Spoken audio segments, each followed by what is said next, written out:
ঠিক আজ থেকে 1 বছর আগে বাংলাদেশের ছাত্র জনতার বিপ্লবে এবং বাংলাদেশের সাধারণ মানুষের স্বতঃস্ফূর্ত অংশগ্রহণে ইতিহাসের নিকৃষ্ট স্বৈরশাসক খুনি হাসিনার পতন হয়েছে। এবং আজকের এই দিনটিতে আমরা সেই শ্রদ্ধাভরে যে বীর শহীদদের রক্তের বিনিময়ে বাংলাদেশের মানুষ আবার বাক স্বাধীনতা ফিরে পেয়েছে। আজকে বাংলাদেশের আকাশে গণতন্ত্রের সূর্য উদিত হচ্ছে।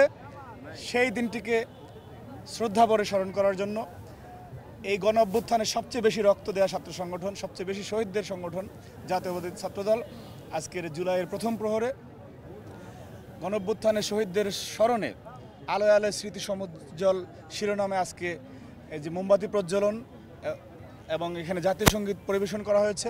আমরা কৃতজ্ঞ করে আমরা শ্রদ্ধা চিত্তে আমাদের বীর শহীদদের স্মরণ করেছি এবং এই জুলাই মাস এবং 5 আগস্ট পর্যন্ত আমাদের বিভিন্ন ধরনের কর্মসূচি রয়েছে। আমরা বিশ্বাস করতে চাই যে যাদের রক্তের বিনিময়ে বাংলাদেশ ফ্যাসিস্ট শাসন ব্যবস্থা থেকে গণতন্ত্রের পথে যাত্রা করেছে, সেই সমস্ত বীর শহীদদের যে চেতনা সেটি প্রকৃত অর্থেই আমরা হৃদয়ে ধারণ করে সামনের রাজনীতি করবো ইনশাআল্লাহ। সেই ধারাবাহিকতা আজকে আমাদের এই কর্মসূচির সূচনা। এবং আপনি দেখবেন যে বৃষ্টির মধ্যে আর এই 12টার পরে মধ্যরাতে এখানে হাজার হাজার নেতাকর্মীর উপস্থিতি ছিল।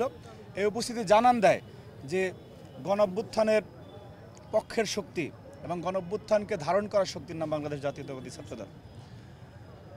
সুতরাং এটি আজকে আমাদের প্রথম দিনের কর্মসূচি ছিল এবং ধারাবাহিকভাবে পুরো জুলাই ব্যাপী আমাদের এই কর্মসূচি অব্যাহত থাকবে। এবং 3 আগস্ট আপনার শহীদ মিনার অথবা অন্যত্র কোনো জায়গায় একটি বৃহৎ আকারে ছাত্র সমাবেশ এবং 5 আগস্টে খুনি হাসিনার বিদায়ের বর্ষপূর্তি আমরা লাখ লাখ নেতাকর্মীর উপস্থিতির মাধ্যমে সম্পন্ন করবো ইনশাআল্লাহ। Thank you.